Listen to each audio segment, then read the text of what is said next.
दोस्तों, क्या आपको पता है कि हर साल लाखों लोग सिर्फ इसलिए मर जाते हैं क्योंकि वो अपनी ही बॉडी के द्वारा दिए गए छोटे छोटे सिग्नल्स को अवॉइड करते हैं या नजरअंदाज कर देते हैं। दोस्तों, हार्ट अटैक कभी अचानक से नहीं आता। सबको लगता है कि अचानक से आता है, लेकिन हार्ट अटैक आने से पहले आपकी बॉडी आपको बहुत छोटे छोटे कुछ सिग्नल्स देती है, जिससे आप हार्ट अटैक को अवॉइड कर सकते हैं या उससे बच सकते हैं। Hello guys, welcome back. SK fitness में आप सभी का फिर से स्वागत है। दोस्तों, आज की वीडियो में मैं आपको बताऊंगा ऐसे 5 सिग्नल जो हार्ट अटैक से पहले आपकी बॉडी आपको देती है। और अगर आप इन 5 सिग्नल को या 5 संकेत को पहचान लेते हैं तो हो सकता है कि आप हार्ट अटैक को अवॉइड कर पाएंगे या फिर उससे बच पाएंगे। तो चलिए दोस्तों, वीडियो को करते हैं शुरू। तो दोस्तों, सबसे पहला जो कॉमन सिम्टम है और बहुत ही डेंजरस सिम्टम है वो है छाती के अंदर भारीपन महसूस होना, दबाव महसूस होना, दर्द होना या जलन जैसी स्थिति हो सकती है। ठीक है, अगर ये दोस्तों आपको 1 मिनट या 2 मिनट से ज्यादा है, कई बार हो जाती है, गैस के कारण भी हो जाती है, लेकिन अगर ये 2 मिनट से ज्यादा है तो ये संकेत है कि आपको जल्दी ही हार्ट अटैक आने वाला है। और कई बार लोग इसे नजरअंदाज करते हैं ये सोच के कि ये गैस की वजह से है या फिर एसिडिटी की वजह से है। दोस्तों, अगर आपको ये सब होता है, पेन हो रहा है, भारीपन है और जलन जैसी स्थिति है, और वो भी 2 मिनट से ज्यादा तक अगर ये रहती है, तो ये एक डेंजरस सिग्नल है कि आपको जल्दी ही हार्ट अटैक होने वाला है। और इसके साथ ही दोस्तों, आपको ये भी ध्यान रखना है, अगर ये आपको बार बार होता है, देखिए अगर ये कभी हुआ उसके बाद नहीं हुआ तो कोई डरने वाली बात नहीं है, लेकिन आपको ये पहले भी हो चुका है तो आपको सतर्क होने की जरूरत है और तुरंत इमीडिएट आपको जो है डॉक्टर के पास पहुंचने की जरूरत है। लास्ट में दोस्तों, मैं आपको बताऊंगा एक टैबलेट का नाम जो आपको हमेशा आपके अपने साथ रखनी है अगर आपको ये सारी प्रॉब्लम होती है या आपको लगता है कि आपको हार्ट अटैक जैसी स्थिति हो सकती है। ठीक है, अब चलते हैं दोस्तों दूसरे मिस्टेक की तरफ। दूसरा जो मिस्टेक है दोस्तों वो है सांस लेने में दिक्कत होना।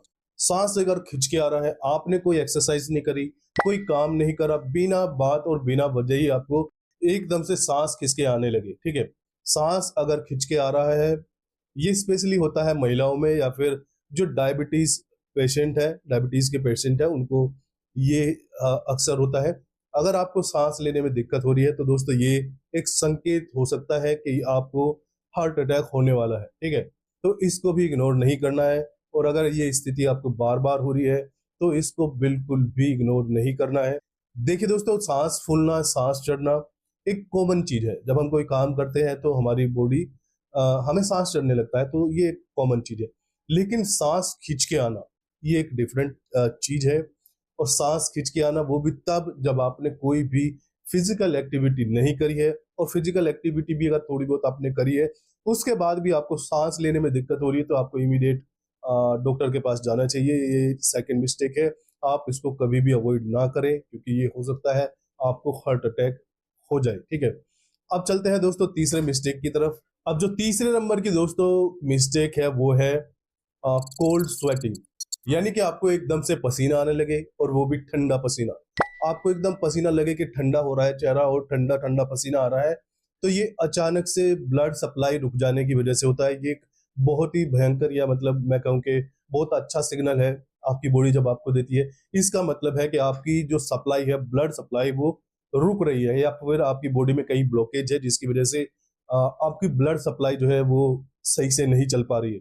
और जब ब्लड सप्लाई सही से नहीं चल पाती है तो हमारे हार्ट को बहुत ज्यादा एक्सेस लोड डालना पड़ता है या प्रेशर बनाना पड़ता है या फिर मैं कहूँ कि काम करना पड़ता है, तो जिसकी वजह से हार्ट फेलियर हो जाता है। ठीक है, तो अगर कोल्ड स्वेटिंग आपको हो रही है तो इमीडिएट आपको डॉक्टर के पास जाना चाहिए, चाहे वो फिजिकल एक्टिविटी के दौरान हो या बिना फिजिकल एक्टिविटी के हो। ठीक है, फिजिकल एक्टिविटी भी कर रहे हैं तो पसीना आता है, सबको पता है, बॉडी को ठंडा करने के लिए पसीना आता है। लेकिन अगर कोल्ड स्वेटिंग हो रही है, वो आपको अपने आप से पता चल जाएगा कि कोल्ड स्वेटिंग क्या है। ठीक है, जब कोल्ड स्वेटिंग होगी तो इमीडिएट डॉक्टर के पास जाना है। ठीक है, अब चलते हैं दोस्तों चौथे नंबर की मिस्टेक की तरफ। वो है दोस्तों, चौथे नंबर की जो मिस्टेक है वो है अपर बॉडी में पेन होना। आपके अपर बॉडी यानी कि सर के ऊपर पेन होगा, आपकी नेक, आपके कंधे, आपकी आर्म्स, बाहें, और खासकर आपके इस वाले एरिया में, बाएं तरफ जहां हमारा दिल होता है, उस तरफ आपको ये सब चीजें महसूस होना, ये दोस्तों एक सिग्नल है कि आपको हार्ट अटैक हो सकता है। तो उस कंडीशन में भी आपको इमीडिएट जो है डॉक्टर के पास जाना है। जैसे कि मैंने कहा था कि मैं लास्ट में एक टैबलेट बताऊंगा, वो टैबलेट आपने ले लेनी है, उसके बाद ही आपको डॉक्टर के पास जाना है।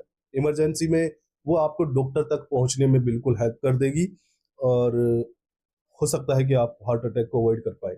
इसके बाद जो दोस्तों अंतिम और पांचवी मिस्टेक, वो है एक्सट्रीम फटीग या वीकनेस। अगर आपको नॉर्मल से काम करने के बाद भी बहुत ज्यादा फटीग या थकावट हो रही है, और वो थकावट आपको रह रही है, मतलब ऐसे नहीं कि आपने काम किया, थोड़ी देर रेस्ट किया, ठीक हो गया, नहीं। अगर वो थकावट या वीकनेस आपको 2 दिन तक या 3 दिन तक लगातार हो ही रही है, और उसके साथ ही ऊपर जो बताए मैंने 4 सिम्टम है, इनमें से कोई भी सिम्टम अगर आपको हो रहा है, तो ये सिग्नल है कि आपको हार्ट अटैक हो सकता है। आपकी आर्टरीज कहीं ना कहीं ब्लॉक है, आपको डॉक्टर की जरूरत है, ठीक है। तो दोस्तों ये थे वो 5 सिग्नल्स जो लोग अवॉइड कर देते हैं, ये सोच के कि ये थोड़े से कॉमन है। पीछे शायद मैंने मिस्टेक्स का जिक्र कर दिया सिग्नल की जगह, तो उसके लिए मैं माफी मांगता हूँ। मुझे बोलना था कि ये पहला सिग्नल है, दूसरा सिग्नल है, तीसरा सिग्नल है और चौथा, और मैं शायद मिस्टेक बोलता रहा। मैंने बहुत सारी वीडियोस बनाई है मिस्टेक के ऊपर, तो मिस्टेक ही मुझे याद आ रही थी, उसके लिए सॉरी। आप जो है उसको सिग्नल समझिए, अब मैं दोबारा से वीडियो बनाऊं तो बहुत समय लग जाएगा। अब दोस्तों बात करते हैं कि किनको हार्ट अटैक की रिस्क ज्यादा है। पहले जो 40 और 50 प्लस है उनको चांसेस है। दूसरा जिनको जेनेटिक है, यानी कि जिनकी फैमिली में पहले हार्ट अटैक के केसेस हो चुके हैं, तो उनको हो सकता है। तीसरा है ओबेसी, बहुत ज्यादा मोटे लोगों को बहुत खतरा रहता है हार्ट अटैक का, और उनमें बहुत ज्यादा चांस रहते हैं हार्ट अटैक के। चौथा या पांचवा, पता नहीं चौथा या पांचवा, चौथा है शायद डायबिटीज। डायबिटीज जिनको मधुमेह है, शुगर की बीमारी है, उनको भी हाई रिस्क रहता है हार्ट अटैक का। तो इन लोगों को जो है थोड़ा सा प्रिकॉशन लेने की जरूरत है, और थोड़ा सा ये जानने की जरूरत है कि क्या क्या सिम्टम होते हैं हार्ट अटैक के, ताकि आप पहले से ही डॉक्टर को कंसल्ट कर सके और अपनी हेल्थ को जो है मॉनिटर कर सके। अब दोस्तों बात करते हैं हम इमरजेंसी एक्शंस की, कि आपको कौन कौन से इमरजेंसी एक्शन लेने हैं। पहला, आप कोई भी एक्टिविटी कर रहे हैं तो आपको वो एक्टिविटी बंद कर लेनी चाहिए, ठीक है। बिल्कुल बंद कर दें। उसके बाद अपने घुटनों के ऊपर हाथ रखें, तो थोड़ा सा झुक जाए। जैसे हमें दौड़ लगाने के बाद सांस चढ़ जाता है, तो हम जैसे घुटनों के ऊपर हाथ रख के थोड़ा सा आगे झुक जाते हैं, वैसा आपको करना है। और जोर जोर से खांसना है, जितना जोर से आप खांस सके उतनी जोर से आपको खांसना है। कम से कम 3 4 5 मिनट तक आपको जोर जोर से खांसना पड़ेगा, उससे शायद आपको पसीने वगैरह भी आए, लेकिन आपको खांसते रहना है, ठीक है। उसके साथ ही आपको एक टैबलेट की मैंने बात की थी, एस्पिरिन।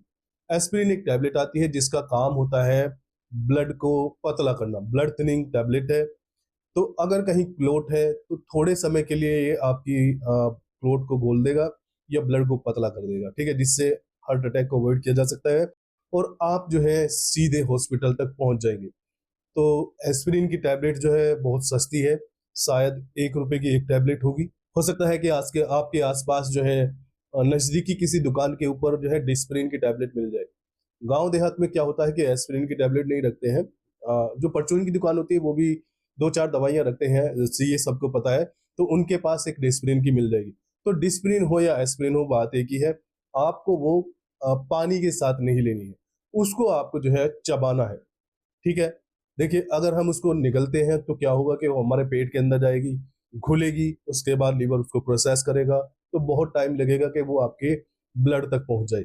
लेकिन अगर आप उसको चबा लेते हैं तो सलाइवा के थ्रू वो डायरेक्ट आपके जो है ब्लड के अंदर पहुंच जाएगा, और आपके ब्लड को पतला कर देगा, और इमरजेंसी में आप जो है सीधा किसी न किसी हॉस्पिटल पहुंच सकते हैं।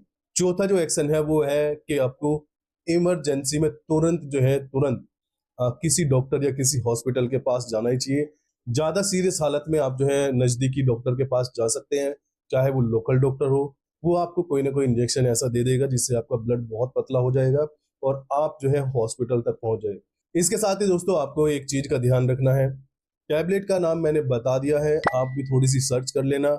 मेरे कहने से टैबलेट मत ले लेना, और मेरे ऊपर कोई इल्जाम मत डाल देना, क्योंकि टैबलेट वगैरह बताना अलाउ नहीं है। मैं कोई डॉक्टर नहीं हूँ, मेरे पास कोई डिग्री भी नहीं है कि मैं आपको रेकमेंड करूँ, लेकिन जनरली ये दवाई ली जाती है और डॉक्टर द्वारा रिकमेंडेड है।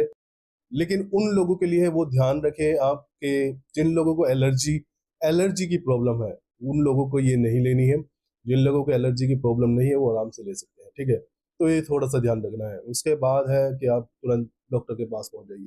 दोस्तों, उम्मीद करता हूं कि आज की वीडियो भी आपको नॉलेजेबल लगी हो, आज की इन्फॉर्मेशन भी आपको काम की लगी हो। अगर दोस्तों आपको वीडियो अच्छी लगी हो, इन्फॉर्मेटिव लगी हो, तो वीडियो को लाइक करें और शेयर करें उन लोगों के साथ जिनको ये प्रॉब्लम हो सकती है, ठीक है। और इसके साथ ही दोस्तों SK फिटनेस को सब्सक्राइब करें ऐसी ही इंफॉर्मेटिव वीडियोस के लिए। तो चलिए दोस्तों, आज की वीडियो में इतना ही है, फिर मिलते हैं नेक्स्ट वीडियो में। Till then goodbye, take care, stay healthy and stay fit. Thank you.